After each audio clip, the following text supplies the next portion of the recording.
Thanks, Aaron, and thanks for inviting me here to talk to you all. It's great to be here. And so I'm going to talk a little bit about sort of work that we've been doing, looking at how local government kind of contributes to addressing health and health inequalities. So a little tiny bit about the kind of history of public health in local government, and sort of overview of several sort of research papers that we've published in relation, looking at the effect of different funding of different services within local government and the effect of that on health, and then finishing up with some work that we've been doing with Preston City Council, looking at their kind of economic strategy and its effect on health and health inequalities. So as Aaron said, so I'm based at the University of Liverpool, and I lead a research group called the Health Inequalities Policy Research Group, together with Professor David Taylor Robinson and Sarah Rogers, where we've got about 50 researchers working on mainly work sort of evaluating sort of policy impacts on the determinants of health and policies that impact on them and on health inequalities. And as Aaron said, we're a WHO collaborating centre for policy research on the determinants of health equity. So obviously, local government, public health in local government has a long history. As kind of public health professionals, we kind of look back on longingly on the golden age of public health, back in the sort of 1800s, where with sort of 1848, the first the Public Health Act established this role for sort of medical officers for health within local government, and the first medical officer health was in Liverpool, Dr. William Duncan. And there's a whole series of sort of public health acts that basically brought in sort of requirements around local authorities to ensure sort of sewage systems were in place, clearing slums and improving housing, producing sort of enabling kind of access to clean water. And some have kind of attributed those kind of actions, in particular clean water and sewage, as resulting in kind of contributing, sort of major contributor to the increases in life expectancy around that time, the work of Thomas McKeown. Others have sort of disputed that and suggested it wasn't necessarily quite such a golden age. There was still quite a lot of issues around that time. But that basically established this sort of role of public health and public health departments in local government that ended up having a number of the different roles before the NHS came about. So from health visitors and sanitary inspectors, and then that continued really after the establishment of the NHS until 1974, when the kind of public health departments in local government were abolished, and that kind of function was moved into the NHS. And that was the case until the 2013 Health and Social Care Act, which actually moved the sort of responsibilities around public health out of the NHS and back into local government. But obviously, the impact that local government has on health and public health goes way beyond the public health departments, but all the other things that local governments do, whether that's housing, transport, environmental measures, all have a potential impact on public health. So 2013, the local government, public health moves back into local government. But that's also a time where we just recently had the sort of financial crisis, and there's a whole period of austerity, which led to very large cuts in the budgets of local government, which is one of the things that we look at. So what happened to life expectancy during that more recent period? This is just a sort of visualization from John Byrne Murdoch in the Financial Times, looking at the growth in life expectancy from 1995 up to 2020, mapped across to the governing party. basically had a period from sort of 95 up to sort of 2010, 12, where you had quite strong growth in life expectancy. And then from sort of 2010 or around 2012 onwards, you get this sort of stalling in life expectancy, where it kind of flattens off. And compared to other sort of similar countries, that happened in the UK to a greater extent.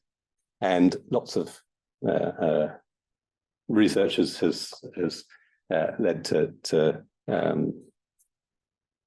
assessing that those austerity measures during that time potentially contributed to some of that stalling in life expectancy. And we look at the extent to which the cuts to local authority budgets led to that. So if we look at the sort of inequalities in life expectancy, you see an even sort of starker pattern.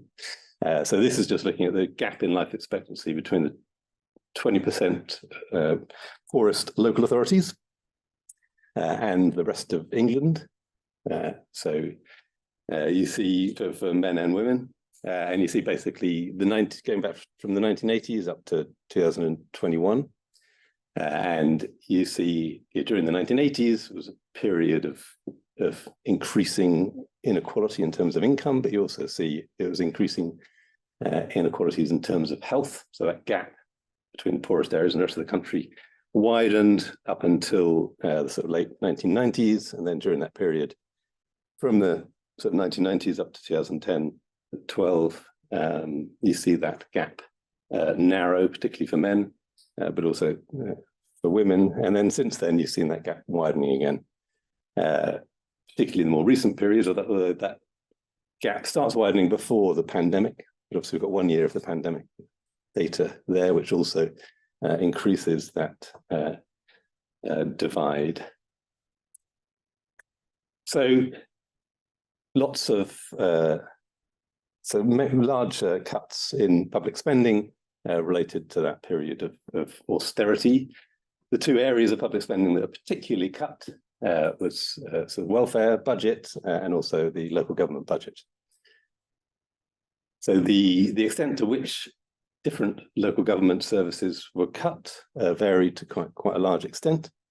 So the chart on the left basically shows the sort of trend in local government spending across different sort of service areas, and the chart on the table on the right is some analysis from the IFS looking at the extent of cuts across different areas of local government. So the biggest areas that were cut were things like planning and housing, culture, so that's things like libraries and leisure centres, central services, so that's kind of sort of administrative things, transport and environment. Adult social care, so the ASC stands for there, was cut to a lesser extent. Children's social care, the budget actually slightly increased, although we will see in a minute that actually hides some big differences within the children's social care budget. So we look at kind of some of the health impacts of these cuts across these different areas of service. At the same time, there's also a public health budget, a specific public health budget within local government that was moved into local government in 2014, and that also experienced large cuts. And this just is work from the Health Foundation, looking at which public health services, so smoking cessation services in particular, were cut. We don't particularly look at the effect of these cuts on health outcomes because other people have looked at that. And we actually look at the kind of non-public health areas of local government. And those spending cuts were not kind of even geographically across the country. They were much greater in more disadvantaged areas, and particularly in the north. So I should say that we all the data that we've put together for these studies on local government finance is all available in a nice usable form on our website as open data, or the place-based longitudinal data resource if anyone's looking at doing research in this area. So at the same time as there being big cuts in local government that funding that hit the most deprived areas most, the government has also has been going through a process of reviewing how they allocate and how they measure need for local government services between places and how they allocate funding through this what is called the Fair Funding Review. So during that period, the reason why the cuts hit the most sort of disadvantaged areas the most is because the cuts are in the central government budget. So the central government budget that goes to a central government grant that goes to local authorities. So obviously local authorities get their funding from local taxes, so business rates and council tax, and charging for some services, and then also from a sort of central government grant. So when you cut central government grant, places that can raise less through taxes, like poorer places, tend to get more adversely affected. So through the Fair Funding Review, one of the things that the government has proposed is that to actually take out the progressive nature of the, or reduce the progressive nature of the central government grant and remove deprivation from the formula that's used. Part of their argument for that was that there was less, by the end of this time period, there was less relationship with deprivation because they'd cut the budget more in those places. So therefore, deprived areas didn't necessarily need more funding. Unfortunately, they've never actually got through to actually finishing the Fair Funding Review because it was supposed to report just before the pandemic happened, and then it's been put on hold ever since. But their initial proposals were basically to take deprivation out of the formula, which would further disadvantage more poorer places in terms of what was left of the central government grant. Anyway, so lots of cuts across those different services, and of course, those all map on to different sort of social determinants of health, which will potentially influence health and health inequalities. So we, in one paper, we looked just at the overall effect of the changes in the central government grant to local authorities and the relationship between that and life expectancy. So this was using a sort of panel data set of local authorities over time from 2013 to 2017, and using a fixed effects panel regression model to look at the effect of changing resource through the central government grant and life expectancy. And you basically find that those places that where the grant was reduced most, those are the places that see slower growth in life expectancy or declines in life expectancy. And obviously those effects are greater in the more deprived areas, so that widened inequalities. So based on that model, we estimated that the overall cuts in local government funding between in that time period probably led to about an additional 9,600 deaths in people under the age of 75 in England. And then looking at some of the specific sort of budget lines within local government, one of the first things we looked at was housing. And here you see one of the things that you see across each of these local areas of local government service. You see very large cuts in, if you look at just the overall budget, they may not have changed that much, but you see large cuts in services that were basically aiming to prevent homelessness. And at the same time, you see an increase in spending by local governments on housing people that are homeless. So a big decline in those services. And in this paper, we used the central government grant and business rate income as an instrument to look at the effect of spending on housing welfare services, so prevention services within local authorities, and the effect of that on mortality related to drug and alcohol misuse. And in that basically show that the cuts in Prevention services for homelessness had led to an increase in drug-related deaths, and not particularly in alcohol-related deaths.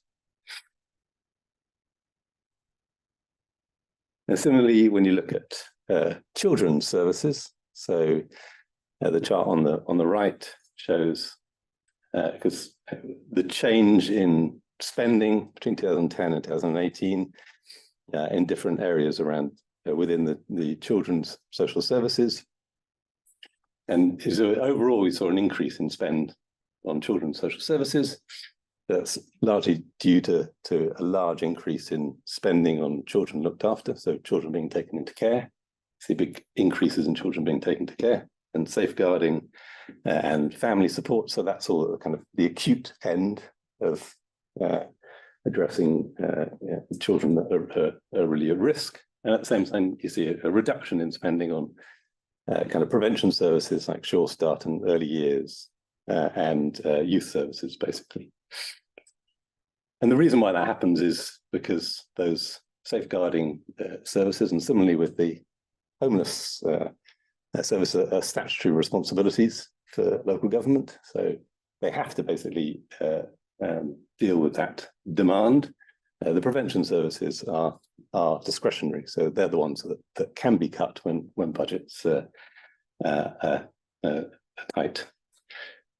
So we looked at the relationship between those changes in funding for prevention services, so youth services and Sure Start and early years within local authorities, and the effect of that on children being taken into care. And in particular, we find that the cuts to youth services led to a big increase in adolescents and teenagers being taken into care. So from that paper, estimated that the cuts between 2012 and 2019 had probably led to around an additional around 1,000 additional adolescents being taken into care. And then, sort of finally, we look at the relationship between spending on cultural, environmental, and planning services. The cultural services are things like libraries and leisure centres, environmental services, so parks and green spaces, and planning, obviously, is planning in terms of sort of building regulations and what infrastructure is being built where, but it also includes things like economic development policy and community development.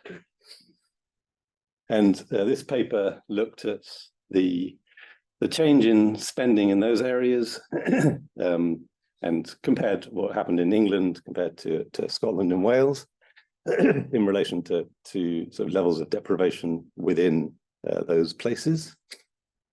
And the key point, I suppose, is that everywhere Scotland and Wales also experienced similar cuts. The main difference was that the cuts were much more regressive in England than they were in Scotland and Wales, and the more deprived areas in England had their budgets cut to a much greater extent than sort of deprived areas in Scotland and Wales.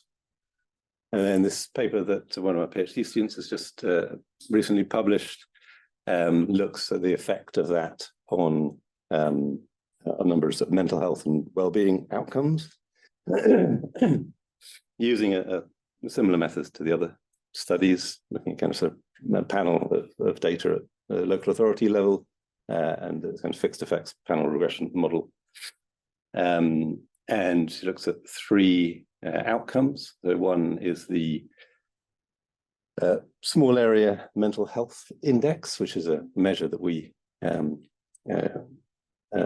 developed, which is basically a composite measure that brings together a number of different indicators of mental health. And they looked at antidepressant prescribing and anxiety is measured in the Office of National Statistics well-being measures that are in the annual population survey. And again, find the cuts in cultural, environmental, and planning services led to an increase in poor mental health. So this SAMI index is a higher score indicates poor mental health. An increase in prescribing of antidepressants and an increase in levels of anxiety. Looking at it across these three areas of cultural, environmental, and planning, the biggest effects were in the kind of planning and community development area. And in fact, when we looked closer at that, it's largely seems to be related to the kind of community development function of local government. I mean, when I started working in public health, there are quite big sort of community development teams in local government, sort of neighbourhood managers on each estate, trying to address quite complex issues and trying to involve people in addressing those issues. Most of those teams have gone from local government now, so and potentially that's the reason why we're seeing those effects. So one of the so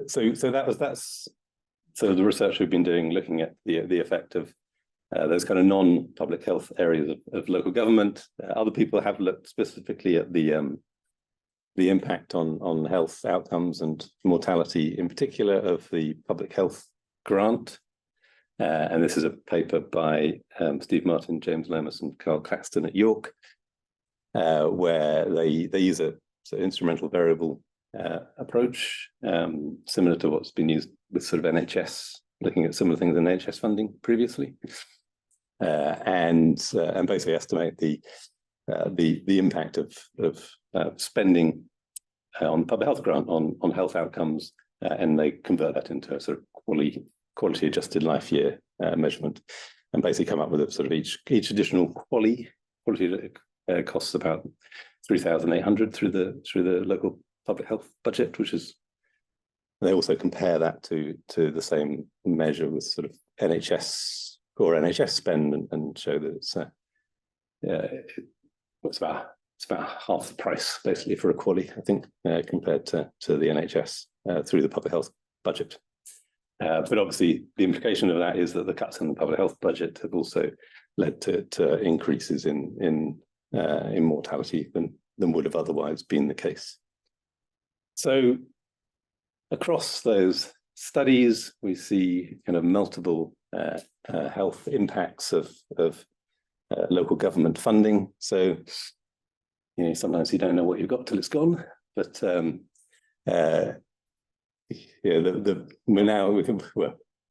what that period of austerity has demonstrated is what some of the public health benefits were of that investment in local government.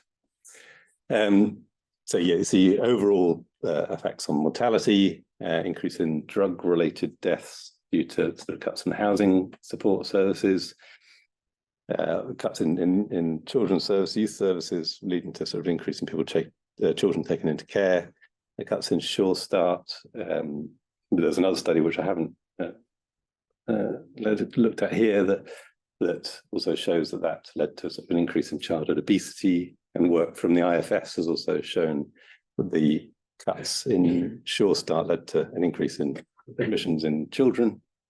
And we see this sort of culture, leisure, and environmental planning services having some impact, although the effects are quite small on mental ill health. So it's all a bit gloomy, really, but I thought I'd finish off with something slightly more positive. Some work that we're doing with the city of Preston, which happens to be near where I live. And I don't know whether people sort of heard of the Preston model here, but Preston's been has sort of developed and been trying to implement this sort of approach to local economic development that's sort of slightly different from sort of the sort of traditional approach. And we've been looking at the health effects of their community wealth building program, and this is published in the Lancet Public Health. recently. Most of this analysis, well, there's some additional bits that we've done more recently. So the Preston model, and this came as a sort of as a response to the austerity that was going on in Preston. So Preston's a lower tier district council, very hard hit by sort of cuts in their budget, and partly in response to that, and there was also a big planned sort of private investment called the Tithe Barn program that was going to kind of regenerate the city centre. And Preston's, sort of relatively disadvantaged city, one of those kind of places that people are always talking about levelling up. And there was going to be this big kind of sort of private investment that was going to come in and regenerate the city centre, but the financial crisis basically happened, and that was all pulled. So the council, learning from sort of work that had been done in Cleveland in the US, kind of developed this approach, or has been implementing this approach that they call community wealth building. That's kind of focused on these anchor institutions in places like Preston. So it's like large not-for-profit organisations like the NHS, local authorities, universities, housing associations, and basically getting them all together to look at how they can kind of promote an economic approach within places like Preston that is more equitable and better kind of promotes well-being, and doing that through kind of looking at their procurement policies. So how they're spending their money, how they buying in services, are they doing it in a way that supports local supply chains, supporting the development of kind of local enterprises that might be more accountable and responsive to the local population. So that includes things like small businesses, but also kind of charities, social enterprises, cooperatives, and they set up a kind of unit to support the development of co-ops, looking at how they invest local wealth, so things like the local government pension funds, whether that can be invested in things that both provide a return for the pensions, but also support support the sort of development of the local economy in a way that has social benefits. Looking at kind of employment and recruitment conditions within those anchor institutions and their suppliers to kind of improve working conditions and the conditions of employees within them, and looking at the land and property that they own, how that can be used to kind of promote well-being.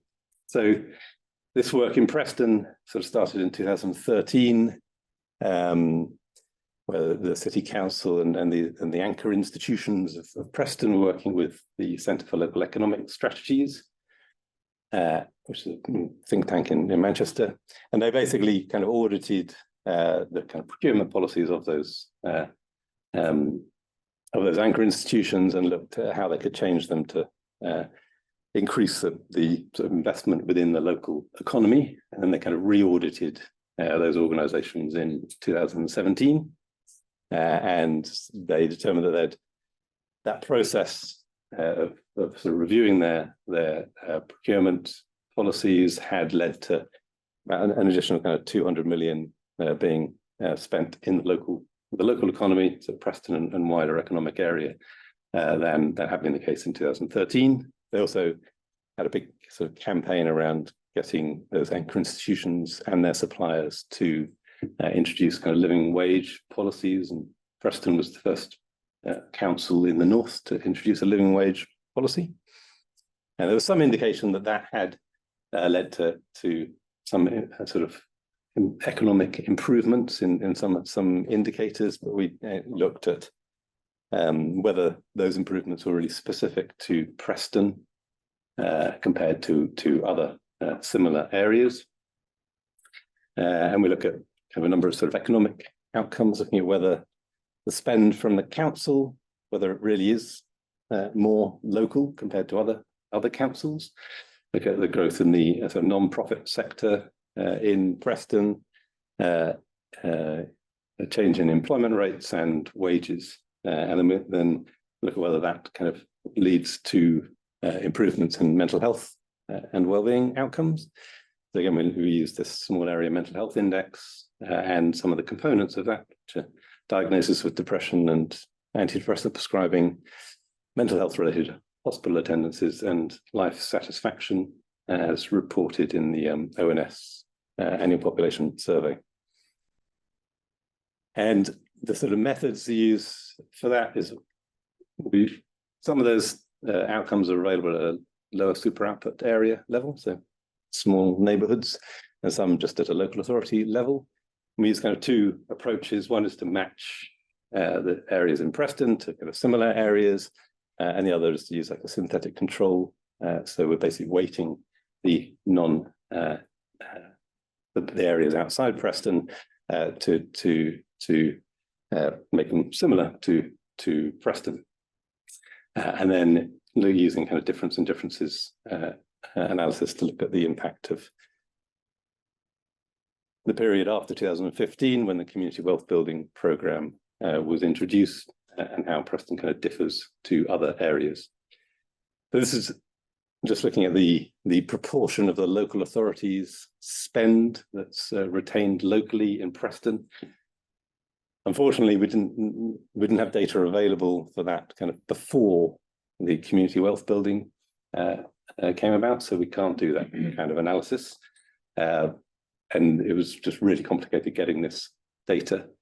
Basically involves scraping data on millions of invoices from each of the councils across England, and working out how much, matching that with which companies they'd paid those invoices to and where they were located, all to come up with a really simple graph. But basically, the proportion, Preston does seem to be unique in that, at least the council is anyway, in that they are procuring a lot more of their services from the local economy compared to other similar local authorities. And we looked at kind of growth in the sort of not-for-profit sector, so looking at the number of enterprises after 2015, where you do see some sort of increase, particularly around 2018 in Preston, that's sort of greater than other areas, although the actual number of enterprises is relatively small, but sort of 7% increase in Preston relative to the kind of comparison area. And similarly, you see quite a large increase in wages in Preston after 2015 compared to similar areas, and some increase in employment. The employment increases are not quite statistically significant. So the impact on wages, they estimate it was about an additional kind of £38 a week, so about 11% relative increase in wages, and employment increase of sort of 5%, but with a p-value of 0.09. And then when we've looked at, so one of the things we're looking at is whether the effect on wages, what effect was it across the distribution of wages? So we've looked at it across that distribution, and you basically see the increase in wages within Preston compared to other areas is much larger at the bottom of the distribution, so around sort of low wage, the 20th percentile, compared to sort of high wages. So it does seem that there was an improvement in wages in Preston, and it was an improvement in wages amongst people on sort of lower wages. And then looking at the kind of sort of mental health effects, we see a reduction in poor mental health in Preston relative to other places, and that sort of largely due to sort of a reduction in antidepressant prescribing and diagnosis with depression.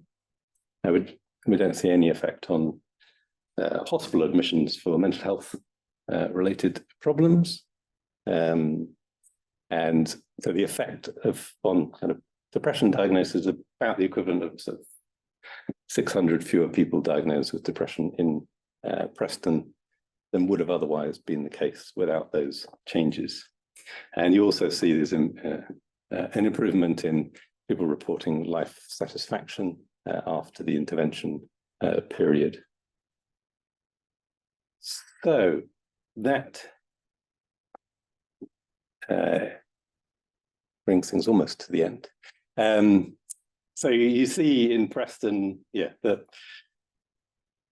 you can see across local government, there's sort of negative impacts of cutting services. And then in Preston, you can see that a policy that sort of looks at trying to maximize the social value of the spending that is happening within Preston can also potentially sort of help mitigate some of those effects and lead to sort of greater improvements in mental health and well-being.